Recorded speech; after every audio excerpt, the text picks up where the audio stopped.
planted. What's good, everybody? Welcome to SpikeTalk episode 47. I'm Babybay. I'm here with Frost, of course. We're finally fucking back. It's always my fault lately, bro. I was in Paris just jerking off, bro. Lately, jerking off in Paris, bro. Always. Cap, Always your fault. Cap, bro. Cap.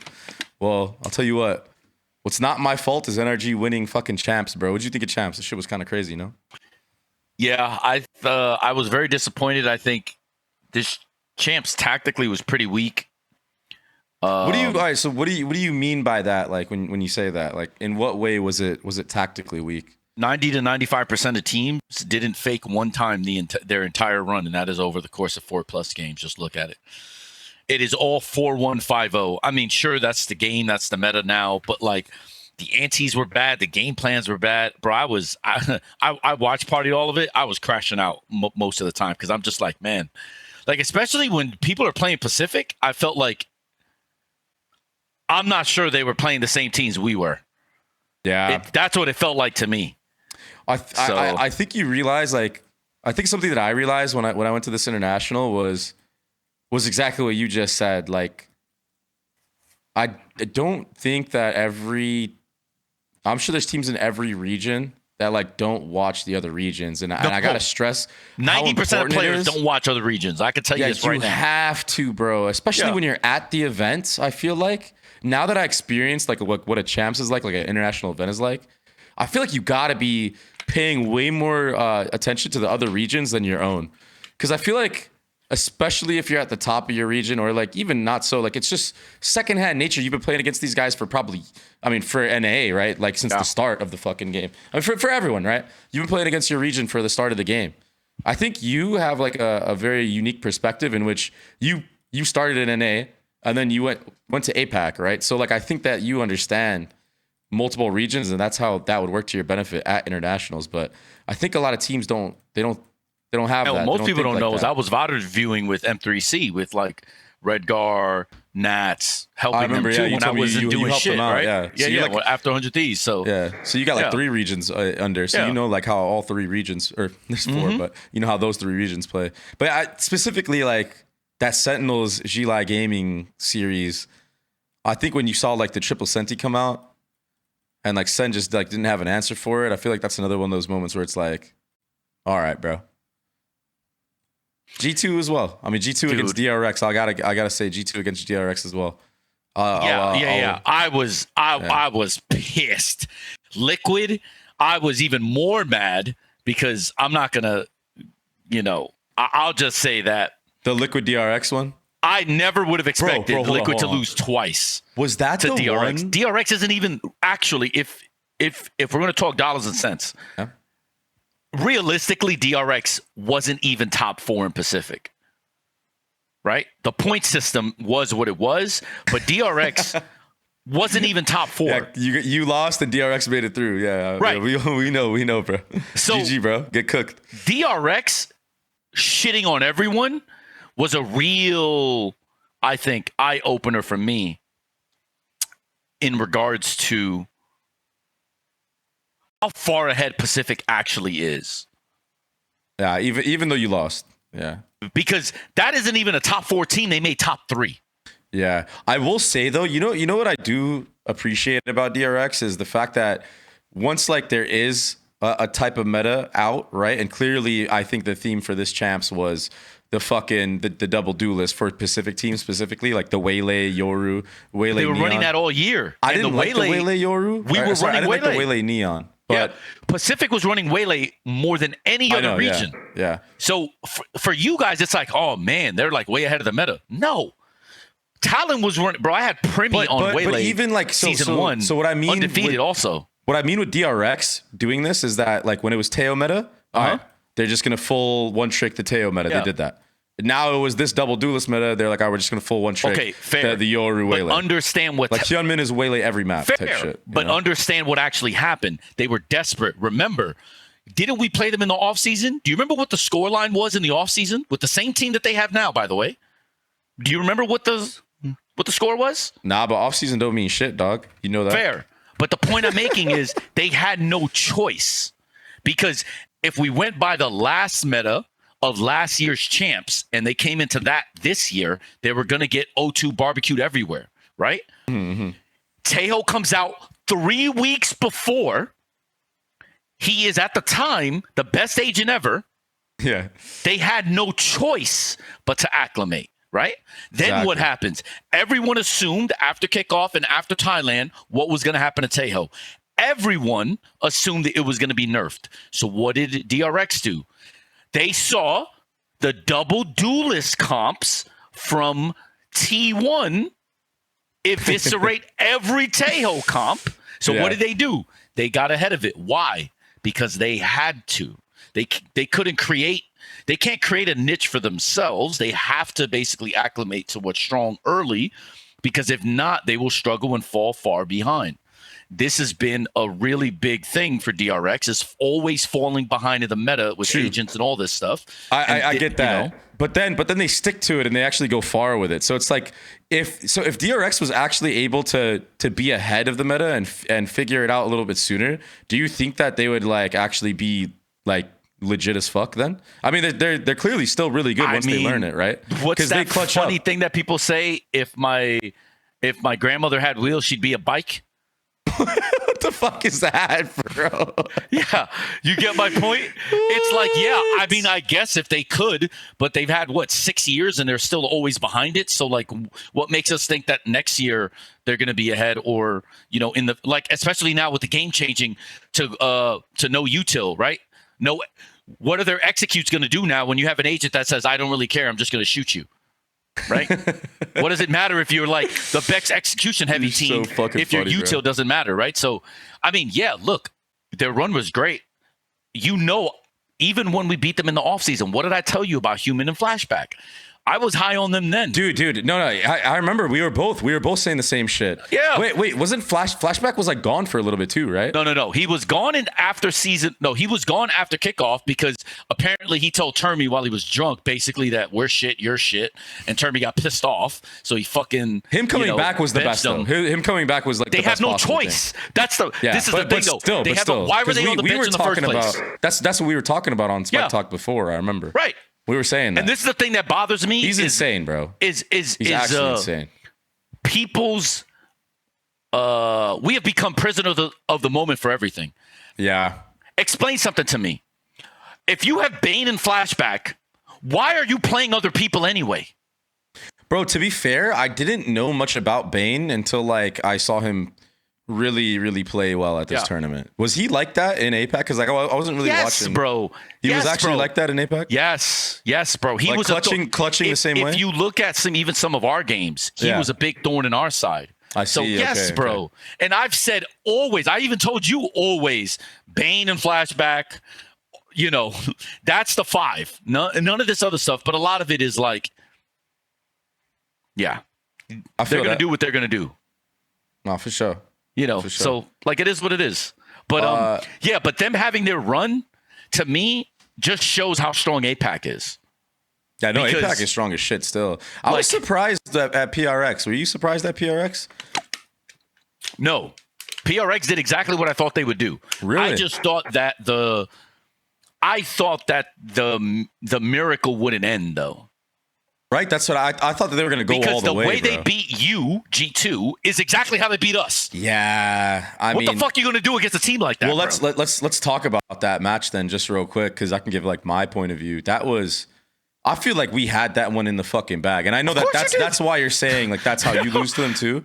But bro, that Lotus, man, like we had so many 5v3s. That was the fastest 2-0 ever. And then you just have Forsaken just fucking whipping his dick around like fucking nothing, bro. I know, trust me. And that shit was big and girthy, bro. It was so fucked up. Bro, I was saying this shit.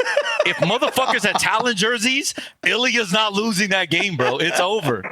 I thought for sure. The moment they beat you guys, I thought for sure. I thought it was over. They're winning the whole tournament. No one could beat them. That's what I thought. That's exactly what I felt. I thought the same shit. No one could beat them. I thought the same shit. I thought I was like, oh, it's cooked for everybody now, bro. That's it. They beat us. I thought the same shit.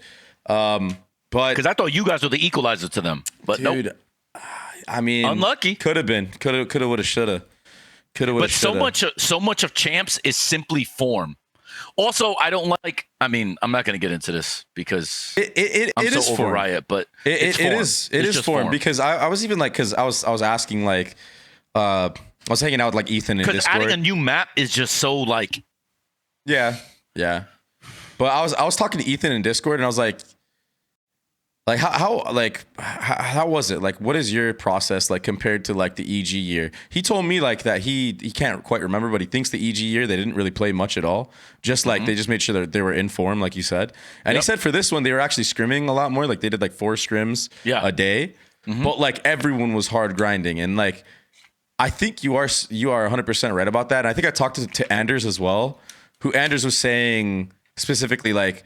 All that really matters when you actually get to these tournaments is the level of form that you're at, because everything that you already supposed to had learned in terms of like your strategy and all that shit, you already fucking learned it. Once you get there, it's just like, okay, you got to be able to shoot now. Yeah, you know what I mean. And then I'm sure to like me, you it's make game plans, and then you make game planning, form. right? Yeah, that's it. Yeah, it's game plans and form. Nothing else matters in that tournament. Yeah, you got to be able to shoot at this fucking level, bro, for sure. I think that's why we saw MIBR go on that fucking tear of a run, dude. Aspas. The op diff, brother. It's Aspas. I know his stats. Did you see his stats? Oh, I know. Trust me. 67 first kills, 23 first deaths, but he's a baiter. I know. No, but he's a baiter, bro. Hold on, bro. 67 and 23, and he's a baiter, bro. Okay, but here's the thing, and even I can get in trouble for this. Aspas does have a tendency to do this. I don't, bro. It's just like Primi. Primi is the same. That doesn't mean that these guys are like, cupcakes. Because what did I don't know if you remember this. In all kickoff, I see is this guy was in. I understand. He was in. Wait, my math is so bad. 90 first engagements. I get it, bro. And he came out on top of 67 of them, bro. That's insane. Listen, I'm not hating. I'm so just how is this guy a baiter? Because at least not at first. You can at least have not the at tendency. first. At least not on the entry. Listen, do you remember in kickoff they were playing a split, and I spent half an episode almost talking about this guy literally said, guys, get on my backpack. Yeah. That's how they qualified for Thailand. Yeah. Aspas has that in him too. He has dog in him. Yo, however, he's gonna be so over the good last couple of patch. years, without Kauzin, he has certainly not wanted to go in first a lot more. That's not to say he's a baiter, but he does have those tendencies at times. That does not mean he can't go in an entry. But either way, this guy was putting on a fucking show, bro. Who have I said continuously? Believe it. Who have I said continuously is the best player in the world? Dude, same. I've said he's the best player in the world for 3 years. But I just feel like seeing this one, though, was just like... Exactly. Holy fuck, it's so much more because obvious. He's bringing young players, rookies, and body bags into champs and making another top 3. Trust me, I know, bro. Crazy, dude. I know how amazing he is, bro. Is unreal, bro. I know how amazing he is, bro. And they didn't change much. Also, people were copying their shit in the tournament. It's just mad funny. Like, so like, trust me, they had everything go against them at times, and it did not matter. His force of he's a force of nature. His will and his skill absolutely took him over the many finish lines. It's crazy, dude. And Cortezia played very well too. I know that's not going to be talked about as much, but I fucking love that kid. By the way, that kid has such a good head on his shoulders, bro. Like, so he's like actually like really into religion. I've never been that into religion, but like he's just so grateful for everything. And like when he stands up, he's not talking shit. Yeah. He's not talking shit when he stands up, bro, because he's just too nice of a guy, dude. Yeah. He's standing up and he's just hype, bro. And if it wasn't for praying to God and shit. Overtime meltdown. Oh my God. If it wasn't for his meltdown, they probably would have went further. Dude, right? what was hurting me was when I would see Art with his hands like this, like doing this. Oh yeah. But I don't know if that was him being tilted, actually. I think that may have just been him like trying to lock in, because he did it even when they were winning, I realized. So, but either way, it's more like still, you're winning, but you're making big mistakes, and you know you're making big mistakes. Oh my God, what am I doing? Yeah, that's what that is. So you do think it was one of those? Okay. Oh my God, yeah. I mean, bro, that ascent when he pop flashed through the smoke and basically threw. I mean, come on, that is the definite. That is basically what got me upset with Governor a lot of the time, right? I see. He did that in the worst moment in the most crucial game in an overtime where they had the round in the bag and he gave it right back, and then they go home. Yeah. That is, oof. Hey, I will say though, hurts. Art's KO, specifically his KO. Yeah. Actually, he played well on Viper too. He actually stepped it up big time too, though, bro. Like, I gotta give him his props, even though like the OTs didn't look good. I think without him though, as well, I still don't think they make it out of like playoffs and shit. He was dropping nukes, bro. I think a lot of players on Road, bro. This guy game. went 21-9, bro. Yeah. No. A lot of people respect his game. It's just not in NA, bro. Big game, but because there's a term I'm not going to use here, and it's synonymous basically with not being a big game player. You know what I mean? And every single time you see it, this is what happens. And at some point, you just have to admit. I'm looking at the NRG MIBR stats, and it's just fucking unreal, bro. It's just unbelievable. What are the stats? Dude. I don't even know. Bro, I'm going to post it in the thing. Yo, please. Can you put this up real quick, Steve? Put this up, bro. This shit is unfucking believable, man. Look at these fucking numbers. Yeah.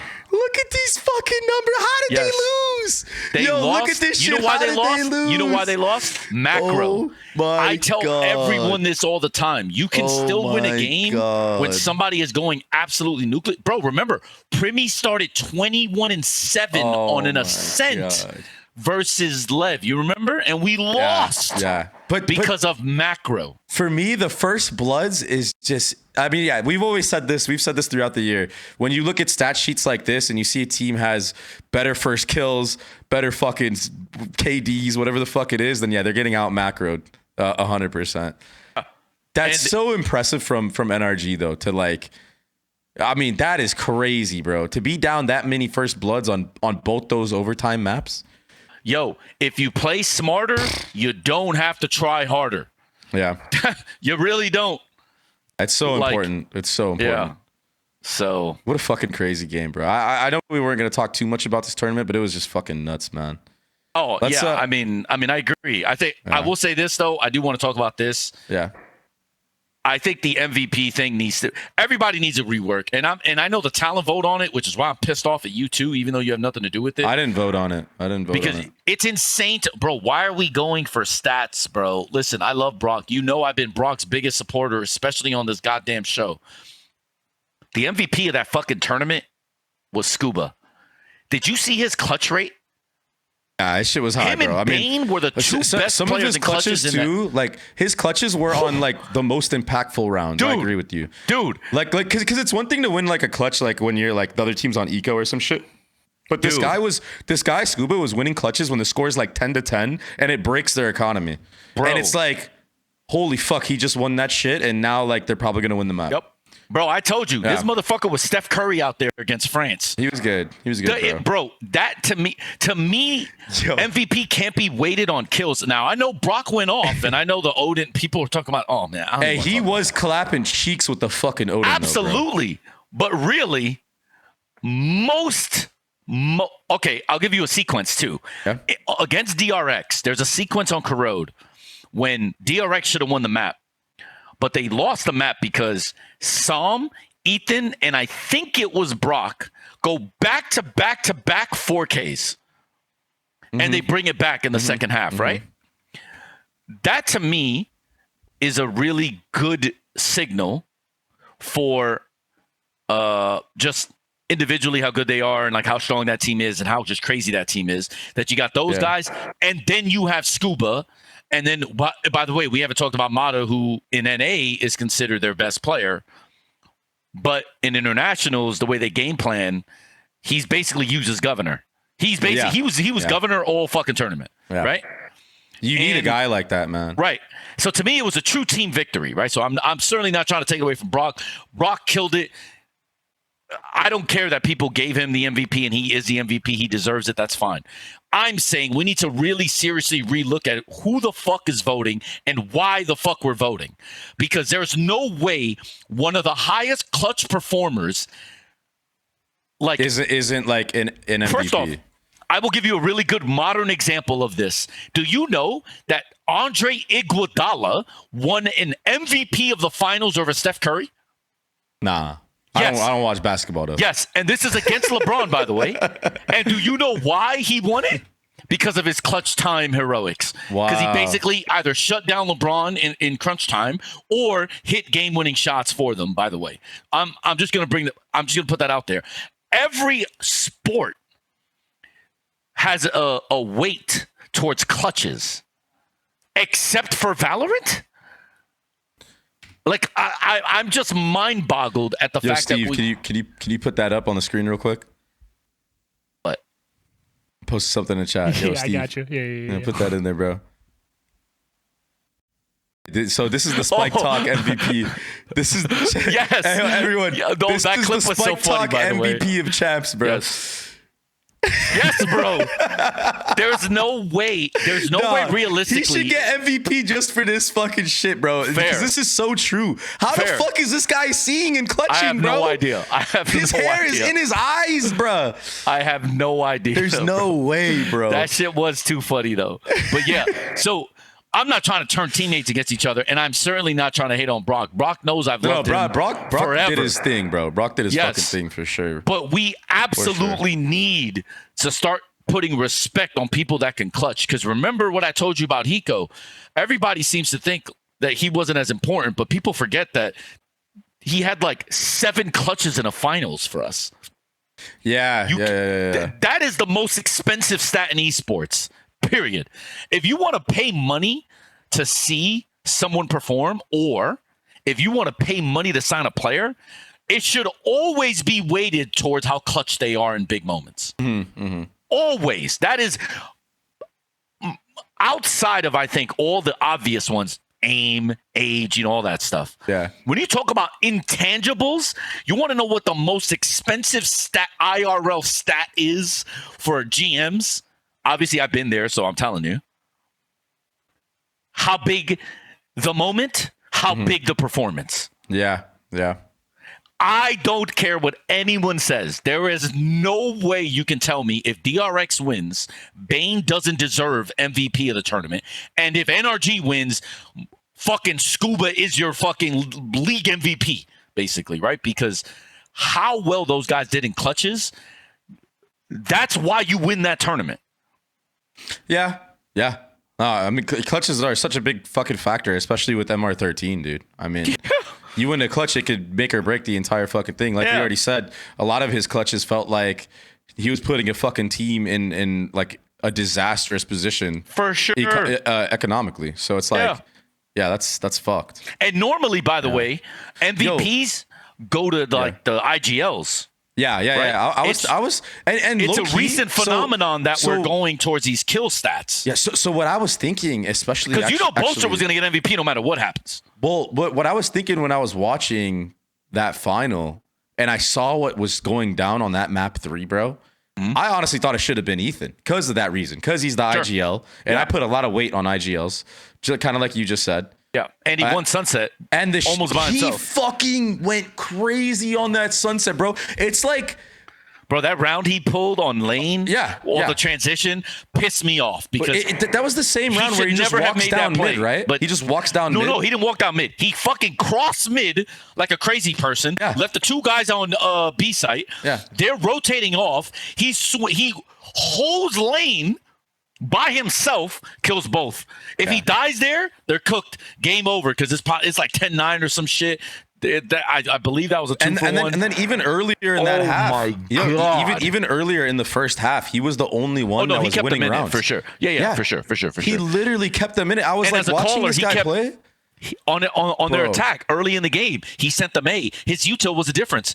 He basically rammed A 3 rounds in a row, 5-0 basically, and his util basically got someone to kill every time. Either his stun or a flash or the grenade moved somebody out, displaced them. Like, you're not going to see me be critical about Ethan. I'm just saying, like, it was a great performance. Even though Ethan balled out, I still think Skuba was MVP of NRG's champs. Period. Honestly, like everyone played so well though. Like I'm even thinking like of all these like clutch moments where it's Sam. You know what I realized with Sam in this tournament and like just recently playing against him, he's so good at playing around smokes or in smokes. That is where he fucking shines, man. Like when he's anchoring and there's a lot of shit going around him, if you just give him a smoke or he gives himself a smoke and he's able to just fucking maneuver and take his timing around it, I feel like he has such a high win rate in those battles, bro. And I know we talked about it. Like we talked about like he likes to play in certain spots. Mm-hmm. I'm not gonna do anyone's homework because I'm gonna save that shit just in case he's still playing, you know, and I'm still playing for next year. Respect.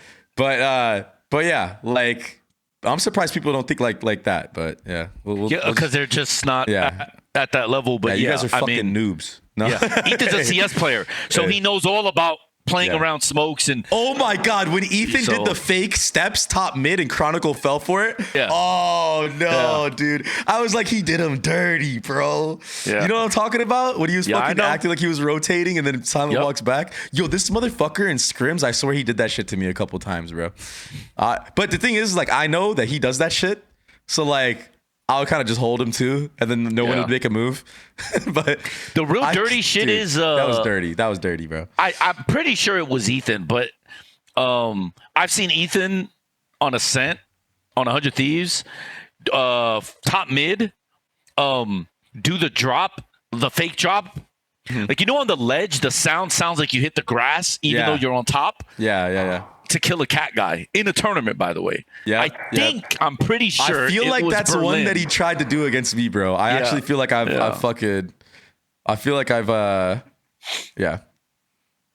Anyways, but congrats to NRG, they deserve it. I mean, hey, you know, all I thought they were blessed with their run because they had a bracket that their group favored them.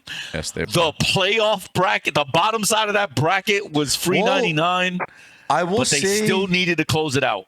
I will say, let me look at their group real quick. Because your group, G2's group, was tragic. I mean, okay. Fnatic, DRX, so, PRX, and G2 is crazy, bro. Don't even talk to me about the bottom side of that bracket. Don't even try to defend me. So I will say this, though. This is where we fucked up on G2. Is you losing the actual group. To the Dogwater one. Losing to Heretics was like... a death sentence because now look if we are the first seed in our group and it's not Heretics, which by the way I don't think Heretics were good this tournament at all. No, even though I know that they beat us and people are gonna be like, but they beat you, ha ha ha, dude. They look like ass. Look at what MIBR did to them. Heretics is always a form team. They're not a macro team. But they're bro, not smart, like if really. I promise you, if we played them the second match. Or whatever. Oh, yeah. I know what you're saying. You run that back 9 times out of 10, you beat them 9 times, but unlucky. Bro, they're not that good. This year, they were not that good at this champs. I'm sorry, they were not that good at this champs. Anyways, all right. So we would have had the first match against MIBR, and then who do we play next? NRG, and then we're in the upper final. I know. And unlucky. And we fucking put foot and ass on NA teams. Unlucky, bro. Do you know what I mean? So it's it's not even unlucky. It's just like Riot Games gave us. They gave it to us. That should have been us. Unlucky. You know what I mean? Yeah, man. Sucks to suck, I guess. And you know what? Like that was our punishment. Okay, you weren't first out of your group. Yep. Now look who you had to fucking play. PRX. DRX. Fnatic. Like, fuck. I know. Yeah, it is. Honestly, when we saw that shit, I mean, everybody knew. But the thing is like when it comes to a tournament like this, it's like anyone can fucking win and shit. But yeah, for sure. I mean, it's not anyone's fault the bracket they're given. Yeah. Sometimes luck favors the bold, and it just happens. But I will say though, they had the easiest run of anyone in the tournament because the teams they played were kind of potatoes. Hey man, that's all it takes though, because like once you get that momentum going, bro, like anything is possible. Like I believe that even if it wasn't NRG, even if it was one of the other teams coming out of there, I still think that would have been like, imagine if it was MIBR, maybe they could have fucking made that same run. Because once you get to that point, you're in that upper final, like, bro, you're like, fuck, we can fucking really do this shit. Like, I know. You know, like momentum is so important. I mean, NRG should have lost to MIBR. It's to me watching that series. I mean, I watched parties. So you can listen. It was crazy, but they just got outplayed. You know what Ethan was saying? Ethan was saying he was like, we saved up a lot of luck coins throughout the whole year. Oh, I know he knew. And he was saying, we just kept using one. Oh yeah, right here we use another luck coin. Over here, I got a luck coin. You know what I mean? He knows. I thought that shit was so funny when he was saying that, dude. I mean, I won't say it here publicly, but remember what I told you about? Like, I know Ethan inside earlier. You could tell in his face he had a little bit of imposter syndrome. He wasn't sure they were capable or ready, but as the wins started happening, you could see it we're just more winning. and more and more. We're that just his winning. calling even got a little bit more spicy and more like. So, like, bro, that play, he would have never made that play on a sunset. That lane play, he would never have done it if that was the start of the tournament. I'm telling you, that is not a play he would have done. He wouldn't have risked it. But by that point, the confidence was so high, he's just like, I'm better than all of you. Like, no, I'm telling you, like, I know what that feels like because I kind of had a little bit of imposter syndrome coming in at first. You know that. Yeah. You know what I mean? But then, like, as I started getting fucking wins and wins and wins, and I was like, wait, these guys are actually fucking just paycheck stealers, most of the fucking people in NA. And I realized that very fucking fast. I was like, yeah, fuck, I can do no wrong either, bro. And I just started fucking putting foot in ass too. I get it. Like, I literally understand what that feels like. Obviously not to the same degree of winning fucking champs, but like, at least at the highest level in NA, right? So, yeah. I mean, I understand what that's like. And once you get in that zone, bro, truly, like, I swear, I mean, just think of that fucking fight against Skuba with the Classic we were talking about earlier. There's no other world in which I win that fight unless, like, I still can't believe that fight. I still can't believe that fight, can't believe that fight. That shit was so crazy in B main on Sunset. Hey, I'm just saying. Yeah. Every team that I touch turns into fucking gold, bro. Shit, you mean, right? Because they didn't win. What do you mean shit? I was on NRG in the beginning as a podcast host. You forgetting? They just won champs. And they turned to shit. That's why they canceled that show. What do you mean? What do you mean? I was the only one that had their back with the Verno shit, bro. And now look at them. They're champions winners, bro. Champions winners. And on top of that, I had a little cameo. I don't know if you saw it on one of their episodes where I was showing off the NA trophy and telling them, yo, I know we won the NA trophy, but I have no doubt that you guys are going to do good over there. And they fucking won it all, bro. And Ethan has the right mixture of experience and skill that, like, bro, you got to be careful with him in tournaments because, like, I know. Or like those tournaments, because I think there's a blueprint to be had here with this NRG roster. Like, and I want to get your thoughts on this because I think the blueprint is 2 veterans and then 3, you know, cracked. I don't know if you don't need to call them rookies, but like it could be rookies. Like, obviously, like, Mata's not a fucking rookie. Brock is not a fucking rookie. I know everyone says this shit, but it's like, bro, when VCT they are VCT rookies though, but but in VCT, I'm a VCT rookie, bro. Am I actually a VCT rookie though?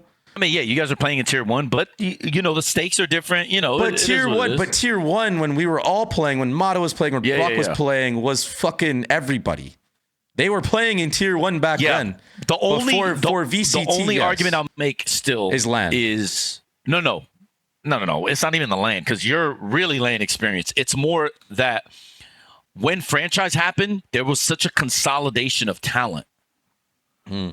That's what makes the difficulty or the rookie thing matter. Because remember, everyone was spaced out. You were on FaZe. Ethan was on 100 Thieves. I get it. So there's stronger was teams. On Cloud9.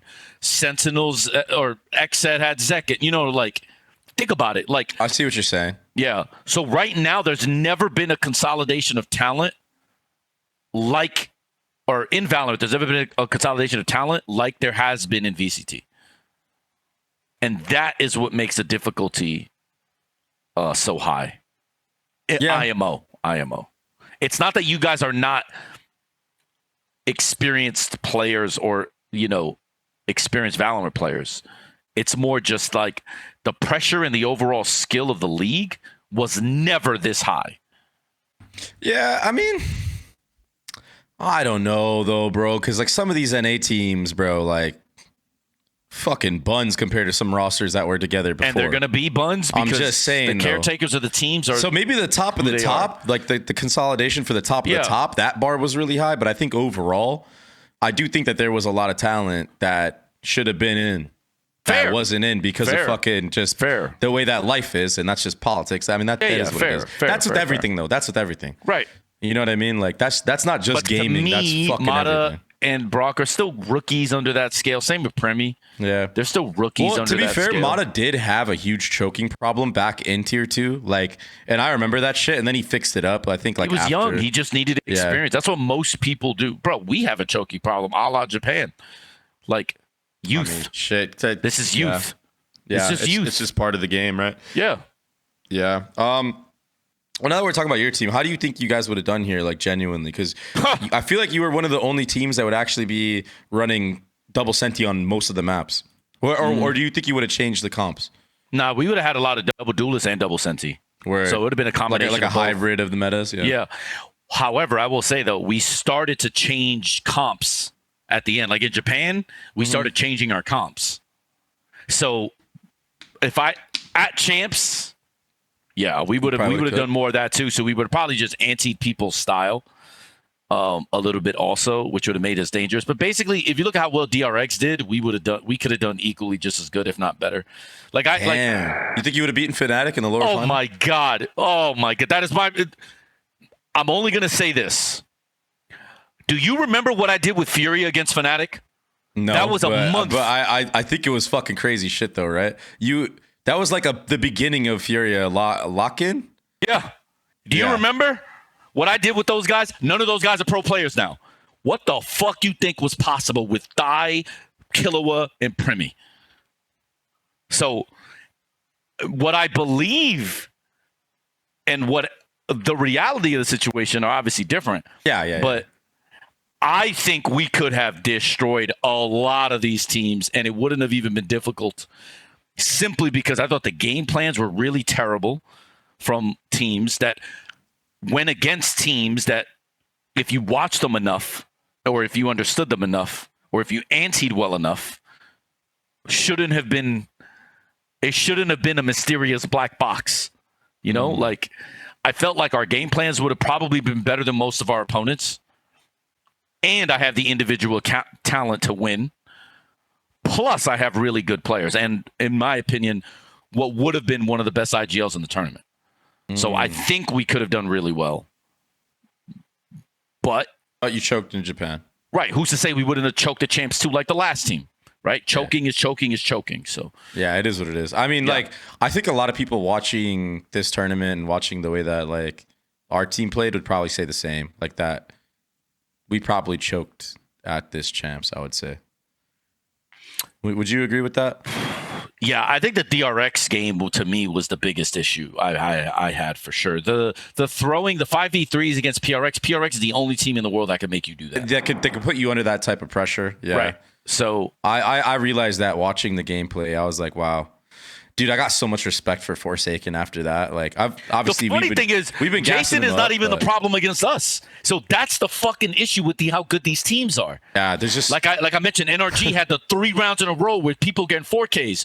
Yeah. PRX, Forsaken was your problem. Divide is everyone, bro. China, everyone else is. Divide just says, "Yo, give me that shit, bro."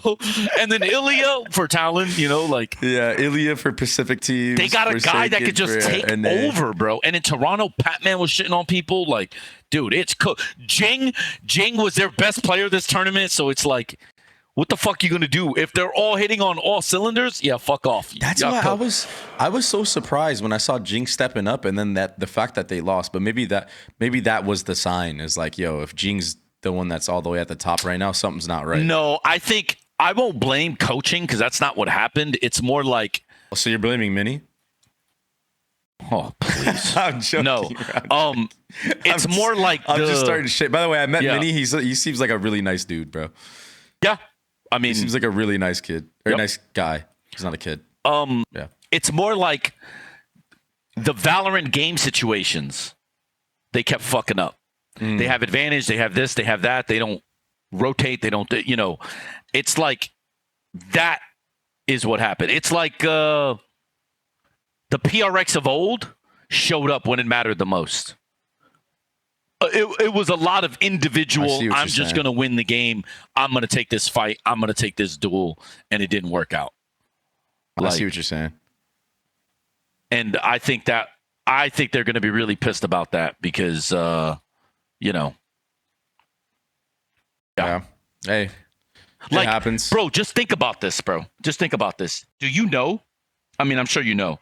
Do you know that PRX on Lotus, I think it was, what, 8-4-9-3 on defense? Paper Rex is the best attack team in the world on Lotus, brother. And they giga trolled. And I don't even think they won an attack round against Fnatic. That should never happen. Also, by the way, Fnatic is still running the comp they ran from 3 years ago. There's nothing new I don't like happening on their defense. But just look at how they use their ults. PRX, look how they use their ults. Look at the decisions they made. And then how are people not smart enough to realize if Chronicles is busting your ass, just go the other way.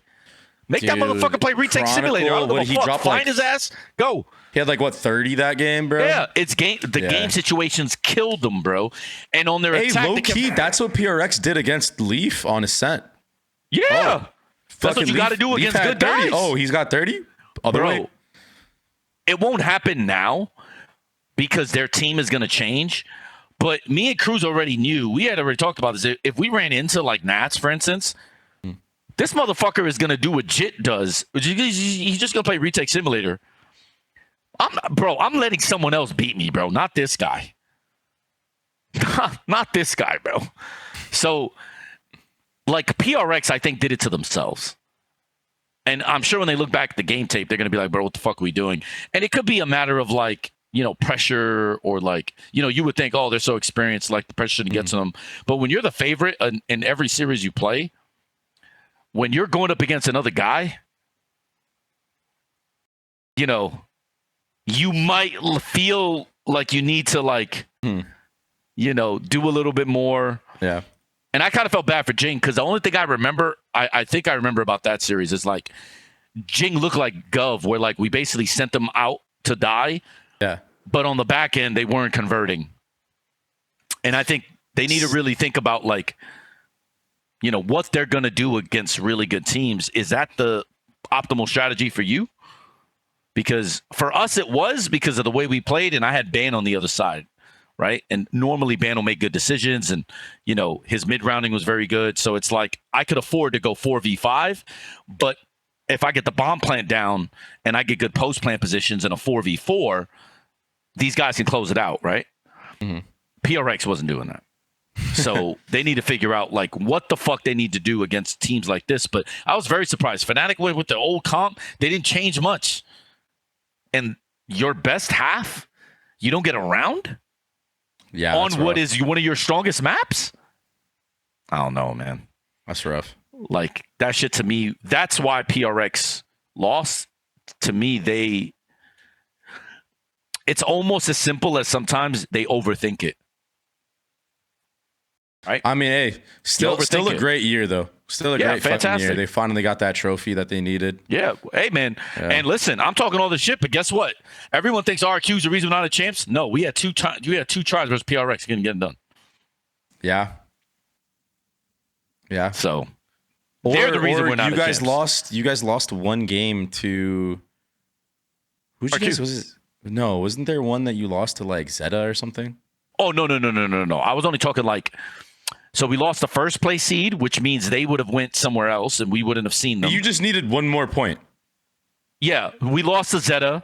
You lost to DFM. When Cruz had a problem, then we lost to DFM on a throw. You beat Zeta. Mega throw. You beat Zeta. No, but we lost to Zeta in season 1 when Cruz had the incident with his parents. Yeah, but that's okay. That's more unlucky. I know. That's more fun. And then we threw versus RQ. No, when the we're playing. DFM lost though, because if I'm correct, if you don't lose the DFM, you make it over DRX. Yes, because we beat them, and that was a qualification match. Get fucked.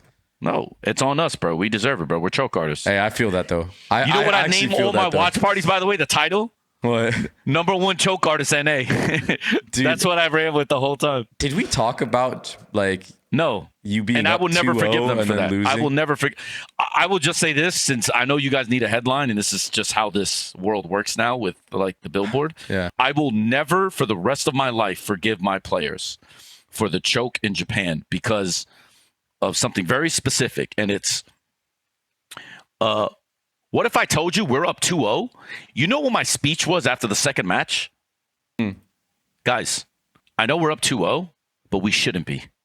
We're giving up too many errant one-on-ones. Every clutch, we're splitting up like cockroaches. Please, for the love of Christ. Play together. Play together. When I'm not going to name the player. When people are dead, command the troops. Make sure in that area of the game, we get it together. Because this is going to fucking kill us. And by the way, that was also probably the number one thing I bitched about all of season 2 was this. Wow. And then it comes back to bite you in the butt. And I will never forgive them for 12-11 3v3 post plant. Go watch that sunset. 12-11 3v3 post plant. You know how we lose? 3 1v2s into CT, people suiciding.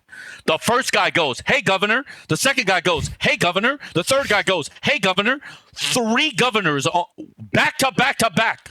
1v2s into Governor's CT. Getting so much fucking heat right now. It's so funny, bro. I love Gov. He knows that. So I know funny, that. bro. But that is the biggest argument I had with him, and I am still having it today with them.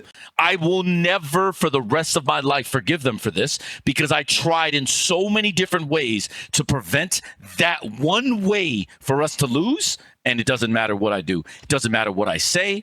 And it's why, honestly, going into this offseason, I honestly feel like maybe they need a new voice because clearly it's just, well, what am I going to do? That's but fucking yes, hard, bro. that was my speech. We're up 2-0 and I'm on this shit. Like, guys. You do. Because you know how quick it could turn, yeah. Dude. It can, yeah. And by the way, we lost on fucking Corrode to a 1v3 X-Pharaoh kills 3 of us to end the map. Like, I mean, Corrode, the series was on Corrode. We should have won Corrode. We lost 2 pistols, and you guys were a good Corrode team. You guys were a good Corrode team. And we got, we lost 2 pistols, got thrifty twice, and you know what the score was? 10-13. I know. And we lost 1v3 on the last round. And the crazy thing is, Too many throws. You guys got so many rounds on attack. That's the crazy thing. 7-5 you want to know how we lost attack? pistol? Go back to how we lost pistol. 1-on-1-on-1. Yeah. We are up 3-2, and for some reason we decide to fight middle and just bop, bop, bop. And that's how we ended up. There is just something about these players when it's in those moments, and there is nothing I can do to teach them. I have literally tried everything in my power outside of heavy fining them for money, which, by the way, I also have tried. But, let's not get into this. I don't know how to solve this problem because I realized a long time ago, obviously in esports, that you either replace them or they have to fix it themselves, right? That's basically what's going to have to happen. And I mean, right? they're all young guys too, so it's like I think it's just one of those where like they got to learn it themselves. Dude, that's how we lost the first pistol of the game. 3v2 on attack, and one guy dry swings, gets shit on. The next guy dry swings, gets. Why don't you just take a bomb to the bomb site, huh? Bro, so what happened on your defense though? Because like you guys are running a defense-sided comp, and like I feel like that's a different can of worms that we don't want to talk about. All I'll say is this: because I was gonna say because I still feel like 7-5 on attack is really good on Corrode. The only thing I'll say is this: why right? I know we threw that game is simply because they didn't even follow the game plan. As a matter of fact, one of my timeouts was specifically to get them back on track. You know what they did for the next 2 or 3 rounds? Nothing. They didn't do anything I said. So trust me, I had it out. I already said what I said to Cruz. Me and Cruz had a conversation about it. He knows what the deal was. Me and him even talked about it even in the offseason when watching champs. And we reminisce about that game and that round, and he knew it and he tried. But, young players in big moments clam up and shell up. And when your game plan is something, let's say the game plan is aggressive. If you don't want to play aggressive and you don't want to take the battle or the fights, we're cooked.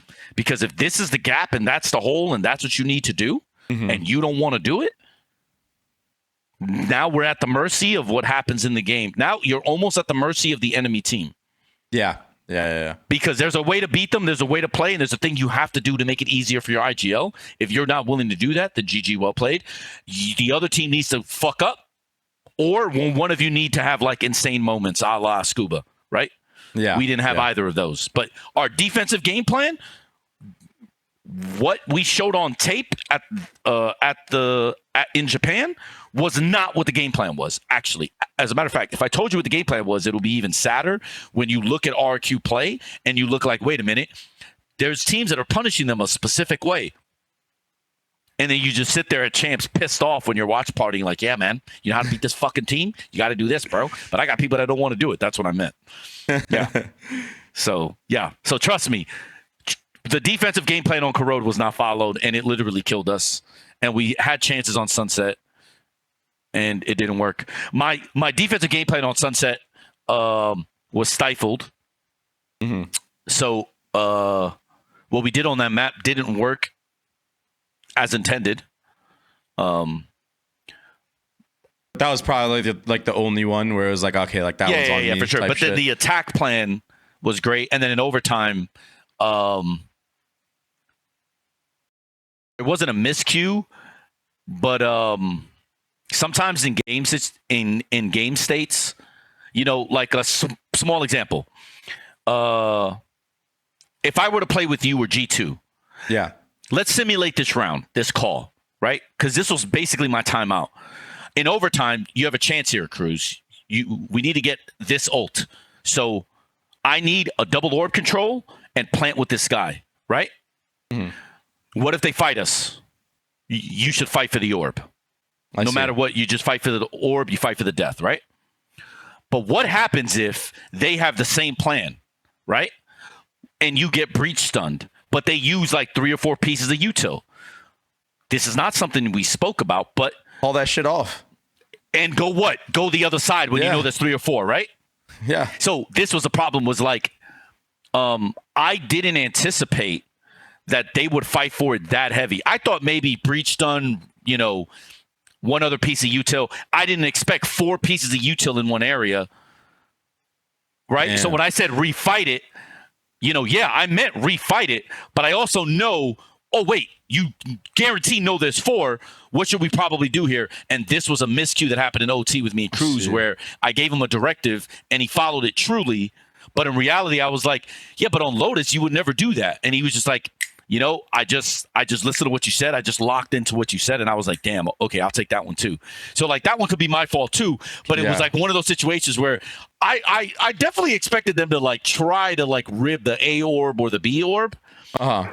They went all in on the B orb, and then a bunch of people got stunned, and then we're still trying to fight it out or whatever. But there was enough util to know that this was a massive gamble stack, not just a B fight. Right? So because of the massive gamble stack, you would think, oh, shit, why don't we just go the other way? But that wasn't it didn't come across well enough in the timeout. So it's just like one of those OT high pressure fucking moments where like you forget what you should normally do if a fucking team is using all that shit. The thing that sucks is we normally have audible calls for this. So for instance, I brought up Lotus, right? Yeah. There are times where I tell them all the time, yo, go A, this shit is weak. If Cruz sees or hears 3 or 4 pieces of util on A, his immediate pivot is to go C. And if that was fake and say that your OTP did a bunch of shit and then we know that on C that happens, what's he going to do? Pop the door, go B, re-clear A, right? Like just the normal flow of the map. Yeah, it's the normal flow. It was only in that specific situation we didn't really talk about an audible call like OT, 4 champs, big moment. We didn't, because Sunset, the truth was, we knew that Sunset is RQ favored. So we had a specific game plan. We even changed our comp specifically to stop their, anti, and it worked. The way 12-9, right? But no, it was more so they can't anti us. Because, bro, by the way, we ripped PRX's comp. They had no idea how to play against us, by the way. That's why we were up 12-9. They had no idea how to play against us. And that was the one time where we didn't have an audible call in place, but that's because it was, in theory, the 5th map, right? So, obviously, my fault. I should have been a hell of a lot more clear than I was. Or in the pre-game, I should have made an audible check for our OT. Didn't do it. Didn't have it done. Is it regrettable? Of course. However, 12-11 3v3 post-pen on attack, we should win that 9 times out of 10. The 1 time out of 10, we 1v2'd in CT 3 times in a row. So, well, that's the fucking story of how you guys didn't make champs. That's fucking crazy, bro. Choke champs. Yeah, choked. That's crazy.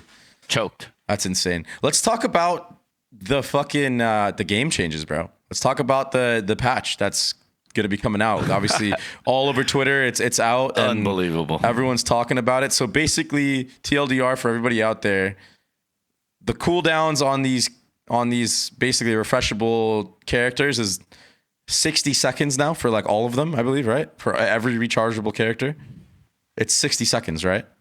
So basically, you can only have like 2 darts around now. Is there anything else? That's pretty like two Sentinels are getting nerfed to the ground. Cypher's camera, Sentinels you break Cypher's camera. Sentinels are dog shit. You are right. The rechargeables on like the Killjoy turret, everything, it's all ass. You break Cypher's camera, it's a 60-second reload time on the camera. They absolutely fucking nuked Vice. Vice is done. Yeah. So there's no stall anymore. Yeah. So it's basically CS. So you're gonna pick another duelist or somebody else, and you're gonna play as Sentinel. You're gonna play Chamber, or you're gonna play Wait, actually, this is a great discussion I want to have with you. I think let's talk about Veto, because like he's a best character ever, and I thought Tejo was by far. Vito is the best character in the game. I thought Tejo the Pendejo was the best character that ever came out. Riot did it again with the next character, so I'm just assuming from now on the power creep is here. And every character they come out is now just going to be so overwhelmingly strong compared to the rest of the cast that this is just life now. So now let me ask you a question now. Since Sentinels are kind of shit, and this is just theory crafting, do you think that there's a world in which you run like, I don't know, maybe like a duelist in that spot or another controller in that spot instead of even running like a Veto yourself? What if you don't run Veto and you run like... You don't have to run Veto, but yeah. 2 smokes. Yoru's not one nerfed initiator, to the ground. 2 duelists. Yoru is still going to be one of the best. So, so this is what I was TPs weren't saying. nerfed. That's his best attribute. So this is what I was saying. I was saying that because of the limited amount of utility already, all the TP agents are going to be even stronger because you can still tax every single fucking lane. And now they really have nothing because they have to use that fucking dart in order to even try to take the space. And by the way, if you're disrespectful with it and you know your like boundaries and you're greedy, you might even keep that fucking line the whole time, even if they invest like a rechargeable dart. They're going to have to invest some crazy set utility to push you off, and they're not going to be able to execute on you as heavy. And that was already kind of the case. Like, you notice the good teams that were playing this Yoru were using him in that way, where it was like, hey, like, I'm going to tax you in one of these mains, make you use a lot of shit. At least before, you had a fucking rechargeable. Now you don't. Bro, players like me, by the way, they buff the fuck out of me. Oh, I know. They literally buff the living shit out of me, bro, because... I love hopping. GG, you're gonna make a lot of money now. Bro, all I'm saying is, I'm not a conspiracy theorist, but champs. Wait, is it announced where champs is next year? Yes. It's announced. Shanghai. Is it announced though? It is announced. So all I'm saying is, when we think of the best hopper in the world, and you're not talking about Babybay, you think of the Kankan. Right? Yes, you are thinking of Concon right now. Babybay is on somewhere. He's good. But by the way, EG, letting go of Ye. Now? Fuck, Ye's going to be good right now. Yo, I think Demon 1's going to be great. I think aspas is going to be fucking... I think aspas is going to have the biggest target. Yeah. I think this is... If aspas is ever to win another champs, I feel like it has to be this next year, bro. Of course. The Odin and Op are untouched. The Odin is going to stop. The Odin is the only chance of any defense now. The Odin is also... And it's going to require so much luck. Well, the Odin and Op. Yeah, Odin and Op. But the Odin has been good forever. I don't want to hear people complaining because Brock won and Brock is good with it and y'all motherfuckers don't learn shit. I've been begging for someone at Talon to be my fucking Odin player, and finally Cruz decided this year, I'm going to take it up. And he was doing well. Everybody was like, damn, Cruz, look at this motherfucker on the... Yeah. Everyone needs one. We needed one for years. But you guys are just too stubborn. Yo, remember back in the day when I used to do the flying jet Odin on you guys? Made you cancel fucking scrims? When we get Hiko on SpikeTalk, we need to talk about this. Because that play will forever live in infamy, bro. I can't wait, dude. I cannot wait. It will forever live in infamy. Bro, all I'm saying is I was ahead of the meta on that shit, bro. I bought that shit on Vine and I was spamming U-Haul. Like, bro. I know. That's why I told you my bad, bro. Yeah, I was so sick of people fucking killing me in U-Haul. But anyways, that's a whole other story. But yeah, bro, trust me, I have. Yeah. So we did a town hall, and I know FNS did a thing with the same people I did the town hall with. I didn't get to watch that yet. So and I'm not going to get into my soapbox on this shit. I get it. But the reason why CS players like this patch, the reason why people like Ethan, like I told you, would love this patch, is because those guys don't play with much util anyway. They just don't. They don't like the util. He was always on a KO, always on a Sky, right? Or a Breach, right? For FNS, of course, he's a CS player because all this is going to make the game is more default heavy, and it's going to make Oppers king. When was FNS successful? When he had Ye. What was Ye successful doing? Opping. Or using the most broken pistol at the time on Chamber, which was what? Opping still, because it was that powerful, right? Mm-hmm. It was basically the Halo 1 pistol, right? So, you know, if we're going to make this game more like CS, okay, cool. That's what we are doing. But certainly, why I fell in love with this game was because it was a MOBA and a shooter. It is so far now no longer on the MOBA side. It's so heavily skewed towards the FPS tactical shooter. Mm-hmm, mm-hmm. And if we just want to compete with CS in that way, okay, cool. That's cool. Now we have some util, some wrinkles. But do you think that that's good for Valorant? What I think has never mattered. So, no. I know, but I'm just saying, like, do you think that, like, if you're looking at this from like a long-term perspective, do you think that this change is good for Valorant as a game, or do you think now it's just going to be like, well, if it's just going to be like CS, why would I not just play or watch CS? The truth is, it's hard for me to answer that, and I know I'm being like a little pedantic about this, but like, I don't know what Riot wants. I don't know what their objectives are. I don't know if it's a Volcano thing. Is Volcano going, hey, guys, you know, too much util, too much this, you know, blah, blah, blah, blah. Look, I have no idea. All I'm going to say is you remember when people were bitching early on about why is everyone signing CS players? This game isn't CS, right? Pretty much everyone said that. You know the only people who didn't? CS players. You know who the only people that like this patch are? CS players.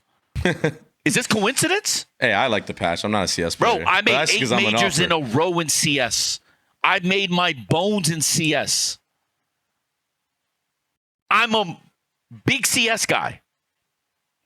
But my heart really is Dota 2. You like abilities. Of course. That's why I fell in love with this game. So a character like Veto completely breaks every single rule and notion you have about Project A. And now you do that this character's again so fucking crazy by destroying an entire class of agents. Also? So now what are we playing with? Like we went from, I would say, high diversity of meta, right? Like, I like this last meta a lot, man. This next meta might have equally the same amount of diversity, but it won't have diversity across the classes. It will have diversity against people look different, because you might have 3 duelists in a comp now. Yeah. That's certainly reasonable given the context of what's going on now. And I think that is my underlying issue with this is long term, if our plan is to compete with CS, I absolutely think this is the right way to do it. Make abilities matter less. Give a character a full round of a BKB to where he doesn't have to worry about this stuff. Right? And make playing defense even harder so that it's basically just the team with the strongest attack. Attack looks better for production because attack rounds are what? More action. Entertaining, more action. Yeah, man. Like, take the strategic diversity away from it. Yeah, sure. Like, if that's the way the route is supposed to be and that's what they want to do with the game, I'm totally fine with that. That's just, that's their prerogative. We need to adapt or die, and they don't give a fuck what we think anyway. So it's their game, not ours. I will say this about the patch. I think the one thing that I really like, well, other than the fact that, like, I'm an opper, I like that they're changing the gunplay thing a little bit, because if I'm not mistaken now, you might be able to tap a little bit more. When I played like these type of games, I was always a tapper. I always liked to aim that way. You mean spray more? Because what Is he did was spraying more? Or yes. What he did they was said even like bursting and tapping is. Oh, is better. bursting is probably going to be stronger because first shot accuracy is higher now. So that's what I love that, because by the way, like I have noticed more and more and more, especially as I went from LAN to online, that fucking Vandal first shot. Yeah, that shit does not shoot cooked. straight, bro. And it's so tilting, dog. Because at least on LAN, like it was more consistent because you didn't have all the fucking network bullshit coming in. Online, bro, I'm definitely getting headshots, and I keep seeing replays of people shooting people in the head, and he does like a neck shot. You know, that's all that first bullet inaccuracy. So if it cleans up a little bit more of that, I'm very happy, because I just never understood, and I know it's like this in CS as well. I never understood, why would you have first bullet inaccuracy? I don't get it. Like, shouldn't you be rewarding the fucking skill of this player hitting this fucking shot? Yes, but can I show you something? Can I show everyone something? Sure. I just want to show everyone something, and I'm not going to say anything. I don't want to make a bigger deal out of this. Steve, can you put this up and tell me when it's up? Yeah.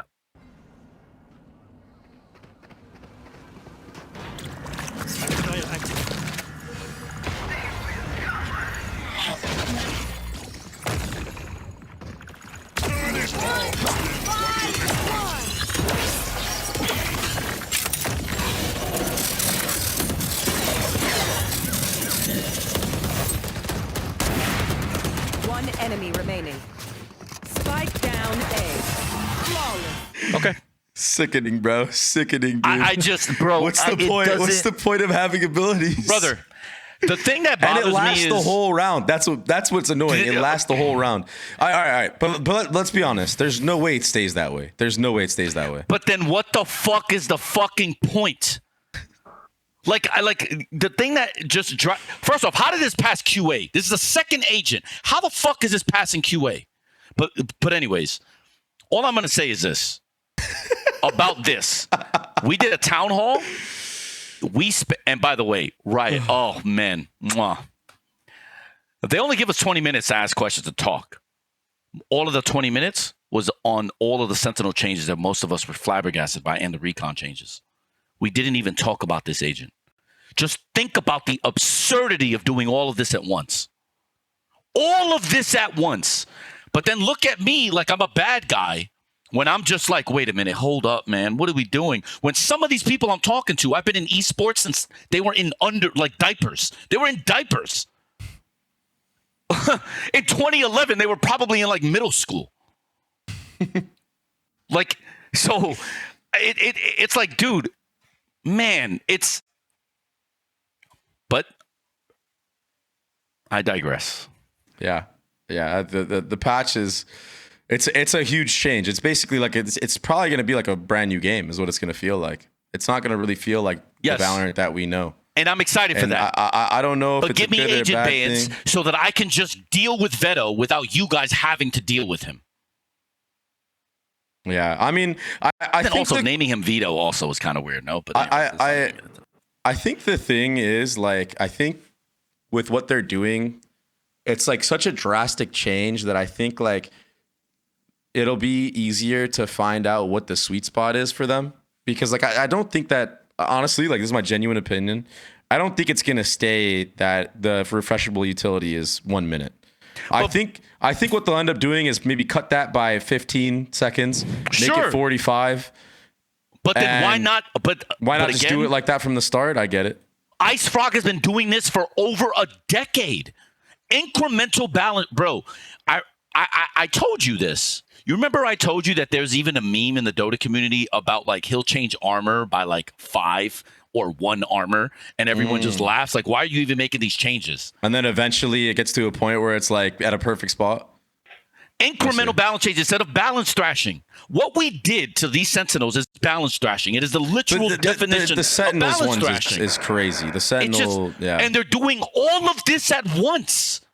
They're changing recons, they're obliterating sentinels, and they added the GOAT all at the same time. They added fucking Chef Curry to the pot, bro. That to me is like, that is the trifecta of like, what the fuck, actually. And like, I marvel at this because every town hall we have the same shit. And it's like, I'm just like confused. Like, oh man, do we really think this is a good idea, guys? Like, I don't know. This just seems kind of like, wow, no? Like, because you remember, what was I bitching about with Veto? With Teho. Didn't I not tell you that character was going to be the best character ever and that teams were going to fucking abuse this shit and it was going to change everything in kickoff? I told you this both privately and I bitched about it a lot on SpikeTalk. How is it that I'm just I somehow know everything and simultaneously, according to them, I'm an idiot all at the same time? I don't know. Like, I am personally struggling to figure out, like, what don't I understand about Valorant? Because I am so scared of, like, all these... Every time I hear about these changes, fear hits me. You got some PTSD, bro. Bro, because now, and you brought up GC. We have friends at GC. You know, me and you are big supporters. Yeah. I am helping. I won't say whom. I'm helping GC teams now for two reasons. One, because I need to try to get a hold of what's happening in the game. Yeah, you need to get ahead of the meta. But also, can you think about the biggest championship of your year? And it's on this new ass patch with Veto out too. Yeah, and you have to deal with all three, and you have less time to do it than any of us have ever had. Well, not ever had, because with Teho we had 3. But Teho was, if I remember correctly, a map change and Teho. This is like map change, Teho, recon, and Sentinels all at once. Yeah, it's gonna be, it's like basically they're the guinea pigs is what it is, and it's gonna be everyone. I'll tell you what, the cool thing about this is though, is that I think that it will have way more eyes, which I think is really good for GC. So I think that is like a positive of this, because you know every fucking person, it doesn't matter who you are, tier 1, tier 2, tier 3 is going to be watching GC now because they're going to be the first tournament to be running this shit, right? Right. Everyone's going to be watching, and that's everyone, great to get some ideas flowing. The best way to make these changes, the systematic changes, is during everyone's off season. Well, listen, I would agree. I feel bad that they have to play on the new patch and be the guinea pigs. Personally. But I'm just saying, why be the guinea pigs? Why anytime they want to do these big sweeping changes, why aren't they doing town halls earlier? Why isn't everyone under the understanding of like, oh, hey, this might be the change? Why aren't we all having a sit down and conversing about this before this? Because if we are not the caretakers of Valorant, they are, and they obviously, Riot Games has all the power and control to be able to make any changes they want to their own video game. No one is going to dispute this. Yeah. But if we are partners in this, I feel like, shouldn't we at least be aware earlier? And because there's no way, if these changes were going to come into effect, people wouldn't have told them the same thing I'm telling them. I know there are people like FNS who are very happy with what's happening, but I already said the CS players are going to have those opinions, and I understand that. I understand from a CS perspective why you would like those things to be the way that they are. But as someone living and thriving in the scene and like, you know, participating in the scene, I feel like we shouldn't, in our off season, we shouldn't be surprised by, hey, this is how your game's going to change just in a bit. Enjoy. I feel like certainly we should be communicating about this more, not having a 20-minute chat where it's not a real chat. It's you telling us what's going to happen, and you're just opening the floor for 20 minutes because you know you're going to get complaints and you just don't want to hear it beyond that. I feel like that's just a really shitty way to go about doing business if we're partners. If we're not partners, tell us to fuck off. I get it. You do it to me all the time. I understand how this game works. But man, it just feels like, dude, I feel terrible for GC because the best GC team may not win. Because if you look at the teams that were really good against or with Teho in kickoff, were those teams good in Pacific 2 and 3? Or season 1 and 2, but you know. Were they? Because, you know, I can think of one team that had success. But the rest of them, Yeah, it's gonna be hard with all the changes. I don't even, because we don't even know, right? We don't even know what it feels like still. yeah. It's still not out but yet. imagine you working when a are they whole dropping year, it, by the way? and You know it's when they're dropping it. yeah. They will be playing it on that patch, so it'll be in less than 2 weeks. How much time till the patch comes out, or is that not out yet? We don't know yet. It's not out yet, but it should be out in the next 2 weeks for sure. Okay. Because I was gonna say, like, surely it So comes they'll out have like soon a so they month can play. to play. But that is Okay. still Yeah, a 4 month. sweeping changes. A month will be interesting. GG's, man. It'll be interesting. Yeah, it's gonna be tough, bro. I'm excited for GC though. Yeah. I am and was. I'm more now. Whoever won, are they really the best GC team, or did they figure out the patch the best? Because the whole year we've had time to learn Valorant. I mean, that's how it is, bro. And I respect that, but that's not how Yeah. it always is. And this is what I don't understand. Because they say they don't want to do these. Bro, you even heard it in that. Anyways. Yeah, they say they don't want to do these sweeping changes. Somehow everything ends up in a sweeping change. Like, so maybe instead of sweeping changes, just incremental changes might be nice, no? Yeah. I mean, I definitely think that they'll like tune some shit for next year after GC. Yeah, and no matter what, we're all gonna have to I acclimate. don't see a world in which they keep it to 60 seconds for the refreshables. But then how do you why feel is about it how do here you feel now? about like the stuns being the same and stuff? Do you think that's fine? So I think Rye made points about trying to make everything. So instead of giving power to certain agents, so some flashes were 2.5, some stuns were longer, systematically balancing them all out by making them all like even. How do you feel about that? I see the logic. However, my counterpoint is these are also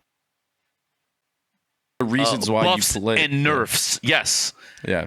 We have to weigh these options when we select characters, because if not, added more why not depth. give us all the same stats? Yeah. Same health. I mean, I know this game Same doesn't footsteps. have health, mana. Oh yeah, why is Brim fucking? I can hear him from Zimbabwe to here, but like Jet, I barely hear right on land. You know how difficult it is to even hear gliding on land. Oh yeah.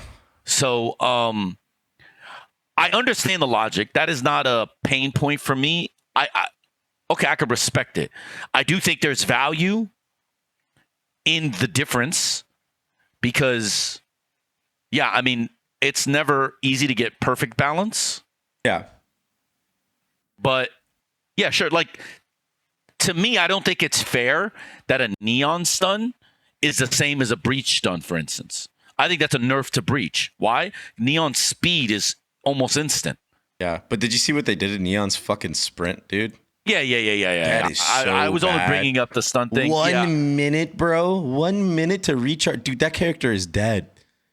Neon Yeah, but is Yoru's dead. not. So don't worry. Yoru's going to still be played. It's okay. Yeah, Don't I worry. think yours is actually fine. I was memeing about it, saying, "Oh, extra, go to McDonald's and shit." But Yeah. the character's still gonna be mad good, bro. The changes to the ult were kind of like question marks to me. I guess they made it so it's less of a threat now of like Yeah. killing, but now it's like mainly info and like positioning. But I mean, whatever. Here's what it is. Yeah, man. It's tough out in the streets, bro. Valorant is a fucking hard game. And I like balance changes. I'm comfortable with a lot of balance changes. It's just coming from a game that I learned and having the balance thrashing This is a bit happens so extreme. frequent. And I think it just shows there's true mastery in game development and there's true mastery in balance. You know, TFT has been a hot mess for I want to say 4 or 5 sets now with balance. It's not fucking easy, and I get it. Trust me, I get it. I can empathize with the difficulty. It's why That's gotta be hard as experienced fuck. people suggest incremental changes over this, sweeping, hey, we're going to make everything fresh. All right. Well, you run the risk of really, turning the game into something that you may not, right? Because, Project A, now this is CS3, Yeah, man. I honestly, bro, if they're gonna go the path of like making this game like more like CS, you might as well just add the whole fucking trading of the skin system too, bro. And let me let us make some fucking cash, bro. Give us some stickers too while you're at it, bro. Fuck it. Unleash the betting, everything. Fuck it, bro. Why not? If you truly want to compete against CS, you might as well. I mean, bro, I'll tell you what, tier 2 will be fucking booming. Oh boy. Tier 2 scene will be popping, bro, once investors know, oh shit. That might be the only way to get it popping, it looks I'm like. just saying, bro, if we're going down that path, we might as well take the other shit too. Right? It's tough, man. Let's take the good shit at least, bro. I feel like, listen, I'm not saying gambling is good. I'm just saying, like, there's a reason why the ecosystem in Counter-Strike has been thriving for this long, at least in this current day and age, you know? It's definitely because they got different types of avenues of revenue you can get, you know? Yeah, it's so difficult. For organizations and creators or whatever, even people that are fucking trading, you know, people that get a lucky skin or whatever it may be. Yeah, it's difficult to have these conversations because a lot of ego normally gets wrapped up in a lot of both these ideas and sort of like, I think, the defensive nature of like having to defend them, right? Yeah. But I just think that I don't care where you all are on the bar, right? If you like the changes, that's great. If you don't like the changes, okay. I think we should all be able to agree that all of them happening at once makes all of this a lot more jarring and more difficult. Yeah, it's definitely extreme. It feels like a complete overhaul in a way, where it's like, you know how like games do like, Overwatch 2, or like I forgot there's like another one, like fucking I don't know what else there is. Because you know what it kind of feels like? You remember? Like okay, so you know more about Overwatch, but I was thinking Overwatch, but I'm also thinking about Rivals too, like, you know, triple heal, goats, like, you know, single tank, triple DPS, like, that sort of diversity on paper seems good, but the problem is some of the gameplay isn't fun, right? Goats, you know, Goats was never fun for the players. Well, when they came out with Brig, like that was like a game-changing character that came out, and it totally fucked the game. Right.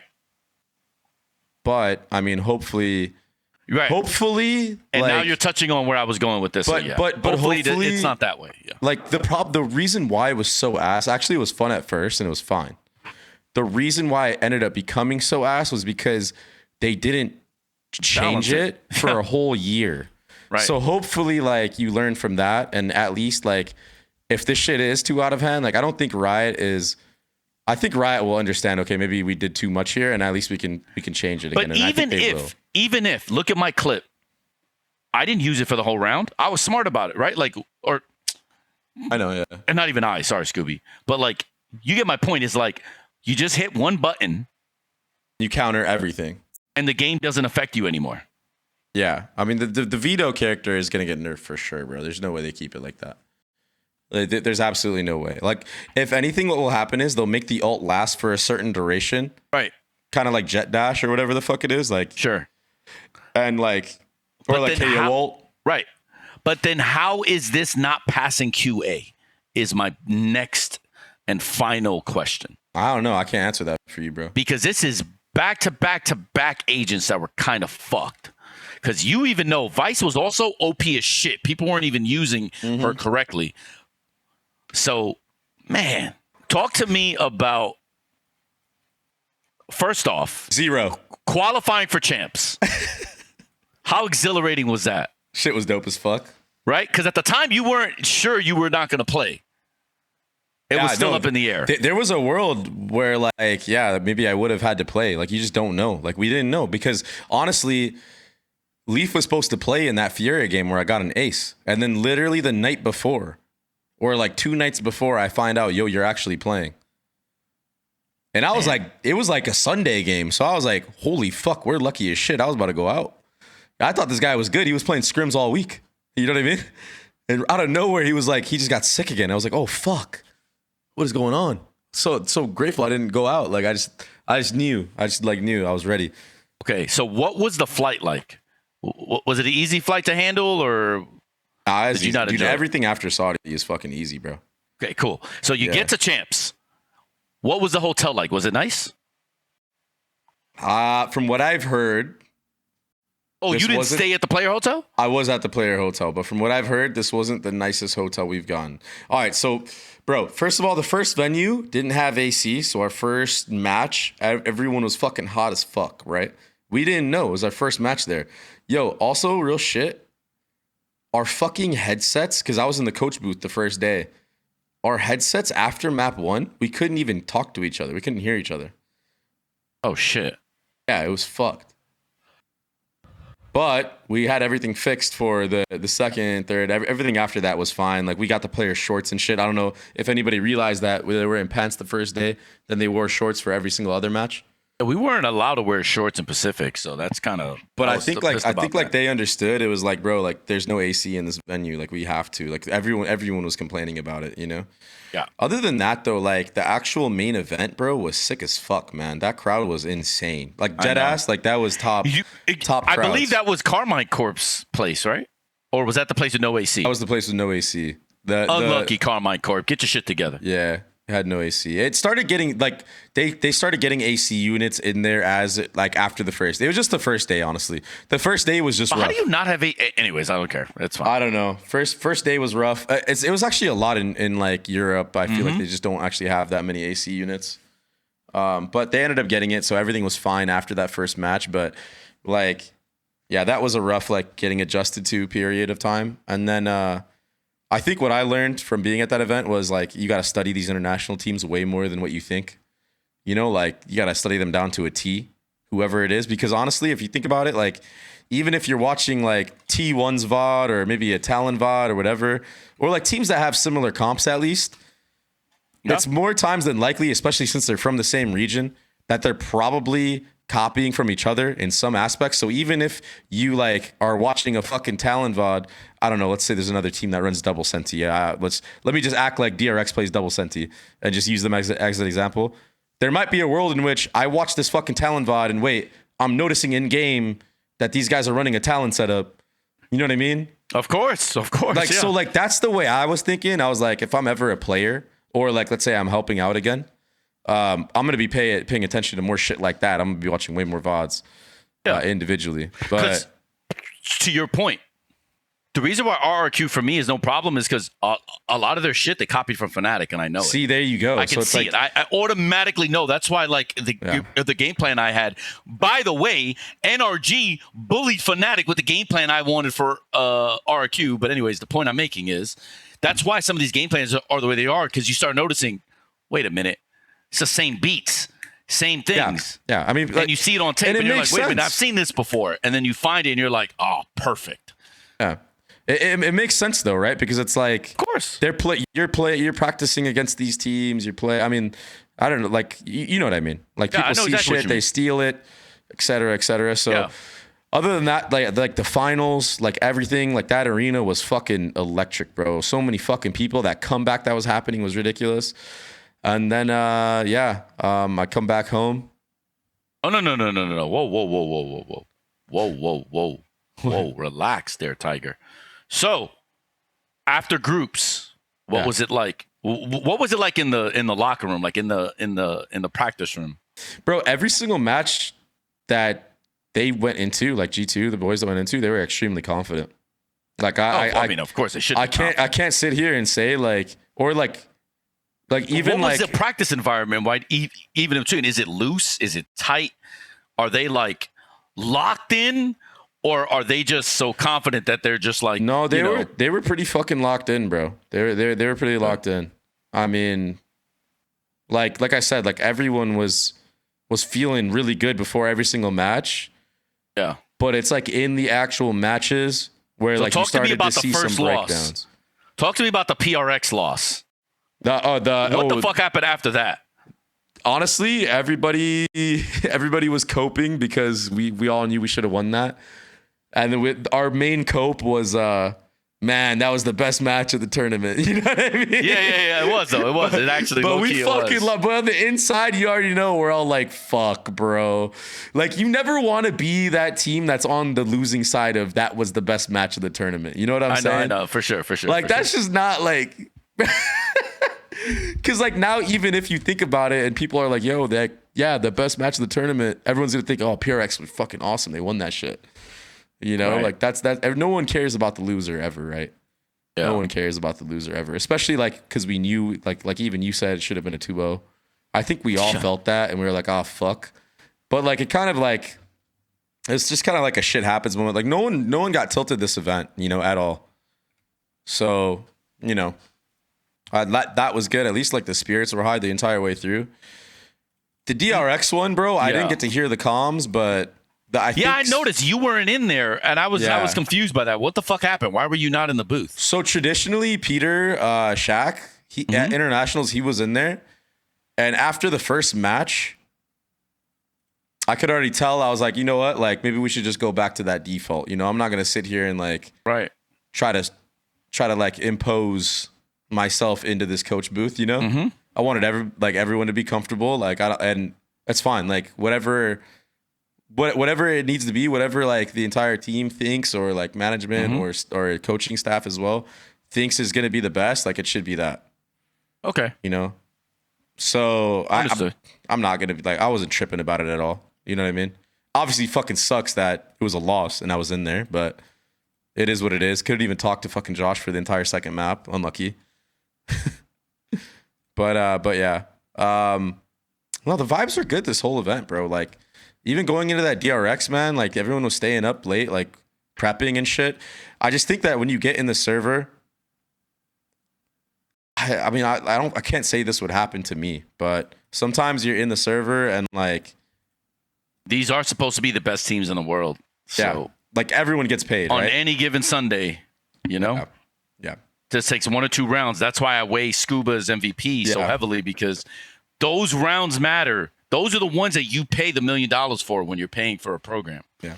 Like those are the $1 million rounds, right? So, I mean, the Abyss situation was kind of fucked, man. I'm not going to lie. Like if you go back and look at that round. Oh my God. Yeah. Where Trent's PC dies and Jogamo's PC dies, we kill Mako. They have no smokes. We're about to use ult. We're about to use Sova ult and hit the site. I would probably favor our team. Obviously, like that doesn't mean you're guaranteed that round win. It's Valorant. Yeah, a lot of the restarts and all that stuff broke rules. You know that, right? Because the rule, as I understand them, is if there's blood, a kill happens, you cannot replay the round. Yeah, so that's what I was saying to our benefit was like, hey, like we kind of got away with one here. Because I could have swore that was how it is, but I think it's because since they didn't damage any of us, I think that's why that happened that way. But like 2 people fucking DC'd, like Jogamo and Trent, their PCs just died. Yeah. And like, fuck, if that doesn't happen, I mean, maybe this is an entirely different world because we already up to that point had won what, like fucking 6 in a row, I think. Yeah. Or no, maybe it was like, was that no. 10-10 or something? I know what you mean, because I remember we played RRQ last year, or not last year, because that's this year, but like the last year, so 2 years ago, right? This was when I ran ISO on Icebox, and Ban had that heater game, you remember? You know, we had a 45-minute break because Ban's PC crashed, and you know they came back and almost won. But like people don't realize, like we were up like, I don't know, 11-4, and they stormed all the way back. We won 13-11. Fuck. But like a 45-minute break and Ban's PC is the one that is replaced. When a guy's on a heater, that's it. He's out cold now. Like sometimes it's that easy because, you know, momentum is such a heavy thing in this game. Yeah. And we almost lost that game. Yeah. So, yeah. It is. Like this game is so momentum based, and like you could feel it, bro. That third map on Bind, bro, when DRX started just popping the fuck off. I will say, like, I think there was a bit of a collapse there, you know? Maybe just out of juice or like just we're just there for too long. I think anybody watching could see it was like, what's happening? You know what I mean? Yeah. But I mean, that's just what happens. I mean, you give a team like DRX that second map, bro. Hyunmin dropped 30. Flashback starts getting activated with that up on defense, yeah, but bro. this is it's where fucking hard, I feel bro. like the blueprint for Bind is really simple versus DRX. This is where I thought the game plan was horrible, and I said that to you because, I mean, not only do we play them, but like if you watch them, there's something you're not doing on Bind that you should have been doing, and it was pretty obvious. And I was just shocked. I also thought that the defensive game plan was, I don't know what the hell what happened. Our defense actually was the good half that we had. It was the attack that was shit. Our attack was bad, bro. Our defense, if you remember, honestly, the round that fucked us the most, which was like a blunder from our part, because we were making a fucking comeback, dude. I think Josh did that timeout thing and like gave him that fucking rallying speech for the last time they played T1 on that Abyss when it was like that crazy comeback. Was that the map? I think that was when they made that comeback. It was like the Jogamo ace into comeback or some shit. Yeah.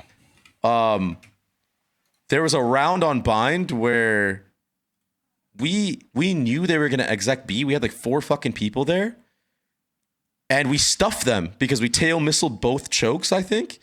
So now like we got the waylay dash to back up, but no one broke the fade eye, and they just sat in hookah and octagon and got 2 spam kills through the smokes. And it was just like, bro, I think that was like, yeah, that was fucking cooked, bro. That was actually cooked. Cause like, yeah, look at the defense. You know what I mean? Like defense. Yeah, maybe my memory's hazy, but I know it was our attack. No, your first gun round. No. But the first 2 rounds, I think you lost or won pistol. I don't remember. We won pistol. But we you won lost the anti-eco. subsequent 2 rounds. Yeah. Right. I think it was that 3rd round, the bonus in that I'm talking about. I could be wrong. It's all fucking haze. I think it was the bonus where they get spam kills. Like they exec out. We push the waylay back, and it's like, okay, now they have to just jump out. And we had both chokes smoked, and like they had no time left, I think.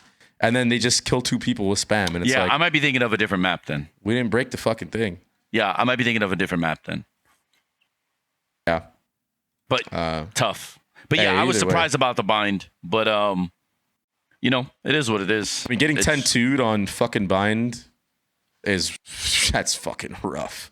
That is rough. That's not if you're NRG rough. though. Didn't they come back? Right? NRG came back on 10-2. No, well, they came back on Abyss against EDG. Yeah, but that comeback, by the way, who went down 10-2? Was that Liquid then? By the way, Giant X, I don't remember. To start off your fucking tournament, man, and you have a comeback like that against EDG. Oh, I know, bro. I should have known there was something magic about that NRG run, bro.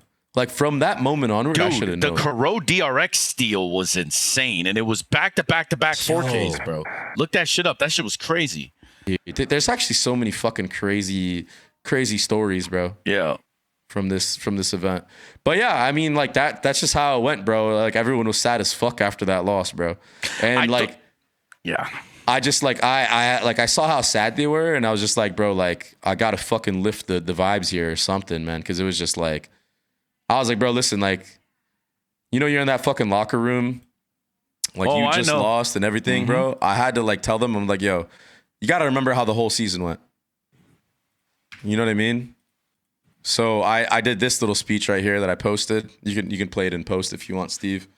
But I gave him this little speech, and I was like, yo, listen, like you guys had a great fucking year no matter what. 3 regional titles is fucking unheard of, bro. You know what I mean? Like that's an accomplishment. Yeah, we didn't get the international one, but like it's gonna happen with these guys, you know? Like there's no way it doesn't. They're just too fucking good. Yeah. You know, like it will happen eventually. It's just a matter of time. But they still made history, bro. You know? Yeah. So I just try to tell them, bro, like, keep your guys' head up. Like this is obviously not the outcome, but yeah. Now you know what you should be doing at internationals now. Like, and I hope that they know that too, you know? Like this shit is no joke, bro. The other regions can fuck you up. You know? Yeah, but then I come back and then, you know. And then NA says you're trash, I'm trash, you know. NA says I'm fucking trash, bro. Yeah. Free agency. I'm not even sure if I'm a free agent or not. I don't know what's going on actually right now. I think my contract's up. I'm not sure. You're a grown ass man. You better figure out what's up in that contract. I think it was only supposed to be till the end of like the season, which like the season so that'll mean now. it'll end tomorrow. No, it'll end the 15th. Oh, that's when it ends. Okay, so there you go. All right, well, fuck me. Got 2 more days left on G2, I guess. Bar. But yeah, bro, shit's been interesting over here, man. I'm glad you enjoyed your time. I was gonna go see you if you guys made a deep run. Like, yeah. Hey man, my family came out and shit. I like flew my mom out and stuff. That was really nice. That's awesome. I got to spend some time with her in Paris. It's always been like on her bucket list, so that was really cool. Oh, that's good. Yeah, I'm really happy that G2 brought me along for that ride, and like I helped out Jogmo a lot actually. I was like working with him the most actually. It's good. And if you look at the way that he performed, he played very fucking well this tournament. Well, he card carried on some of those maps, and you guys lost too, which was crazy. I was giving him a lot of good sauce. That fucking Lotus, he had like, I don't know, 20-something plus kills, and you're still losing. I was like, oh man. I was like giving him blueprints on like how to like get himself going to like get momentum and shit. Because I know it's a big meme, but when I'm playing, like you can even hear it on Tarek's stream or on like Poojon stream, any co-streamer stream, Sliggy as well. They're always like, Babybay's so fucking good in the first 5 rounds. And it's like, yeah, bro, because I understand how important those first 5 rounds are in this fucking game, bro. And like, if I can secure the pistol round or like even do hella damage or win the bonus, well, first of all, honestly, even not getting eco'd, I feel like it's such a fucking, dude, you get eco'd in this game, it's done. I feel like it's fucking done. That's another conversation. It's fucking the pistols done. are too strong. The sheriffs are too strong. Like, dude, but even when we're on eco, I do hella damage with the sheriff. People are like, why is Babybay buying the sheriff? Or why is he doing this? And I'm like, see the fucking value I get, bro. Look at what I'm doing to these teams, bro. Even if I'm not getting kills, I'm getting dinks through walls and shit. Like, it's crazy. But yeah. Ooh, Arrowhead water? I know, bro. That shit is trash. I know, you told me, bro. It's the only one I had. Oh my god! You told me, bro. Get a fucking Costco membership. Get the Kirkland brand, bro. Or I know. Niagara. I got to. I gotta get the Costco brand. Arrowhead water, bro. I know. We already had this conversation, bro. I know. Dweeb. He said, "Ew."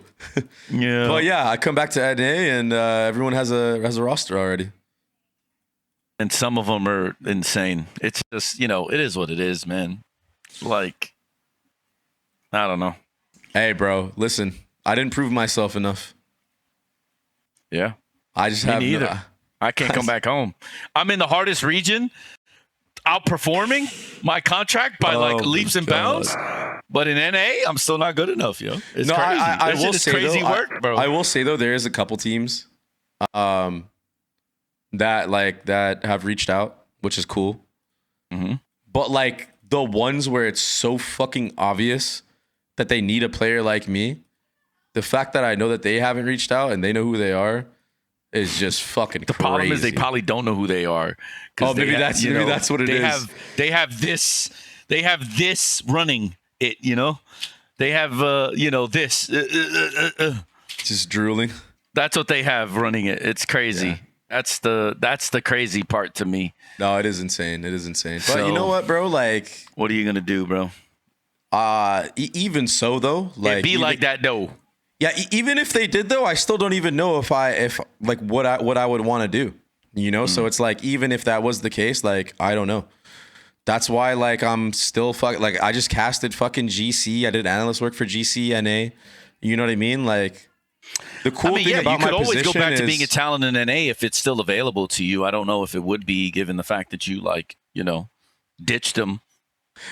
No, it was pretty mutual. No, it wasn't like a ditching just being thing. a dick, bro. I know.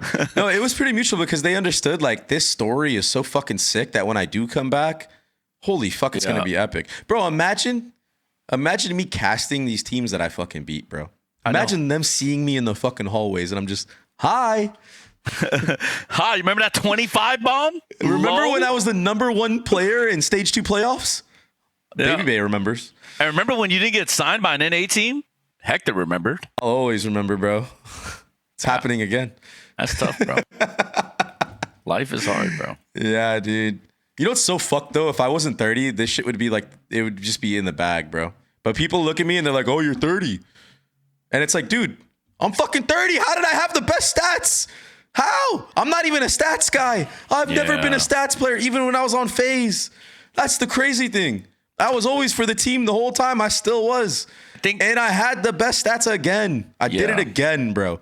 I did it again at 30 years old. I think the interesting thing, man, there's so much to unpack there about ageism. I think the interesting thing I have come to understand is like, just what I told you earlier, if you play smarter, you don't have to like work harder. Yeah. Like in game IQ means much more. What does it matter that I have the mechanics I have on my roster when they're going to 1v2 RRQ to qualify, or if they're going to throw, or if they're not going to follow a defensive game plan and not take advantages of the things they can take advantage of? What's the purpose of use and skill if you're not going to use it to that effect? Like, I think that's like... Yeah, where you choke up like in like a big match. I think people grossly overestimate mechanics, and they also underestimate game IQ. Yeah. I mean, well, they don't know how to evaluate it. The thing is, though, it's like... I can't be getting those numbers if my mechanics also aren't up to par. You know? No, so that's it's fair. Like, but I'm just saying, like, I think... There's just an evaluation that hasn't happened, because you also have people that... I'm sorry to tell you, when you look around the landscape of esports, there are people that had got here last week, and there are bosses, and it drives me insane. Actually, yeah, it's insane. Yeah, it's. I mean, right? It's really life, difficult. Though. That happened. Man. Like I said, it's like that thing where it's like, you know, why didn't I make it in the first year? Yeah, I didn't fucking make enough friends during my fucking phase days. I didn't realize. Yeah. I should have realized, because I already saw this shit many times. I've been in the esports forever. I'll say this: I didn't make the right friends. Yeah. At the time, for the time. Yeah. You know what I mean? Yeah. A lot of life, and I take this as a life lesson for every viewer out there. A lot of life is who you know, and you can get opportunities that maybe you're not even fucking qualified for. Maybe I've had some that I wasn't qualified for either. Because humans are social creatures, so yeah, that's it's a huge fucking. That's a really good point. Yeah, it's a huge thing in life. And esports is a relationship industry. Well, for sure. I mean, look at how focused around those. Look at how a lot of the rosters were made that first year of VCT. You know, like that. A lot of that was like that. You know, so. But yeah, I mean, it's tough. It's tough for me also that I just can't come back home. Yeah. I mean, I will say though, bro, like tough. I feel like you're not missing out on much, man. Living in LA is kind of fucking doo-doo buns, if you ask me. I will tell you, I think the socioeconomics that exists in North America right now are also really strange, and it's weird having come back and deal with this now, when it's like, wow, it was so different even when I was just at Furia, but even then it was like so different than when it was earlier in my year, you know. Yeah. It is very interesting what's happening in America, and this certainly isn't going to become a political podcast, but yeah, to your point, actually, it's kind of crazy. Korea's pretty fucking dope.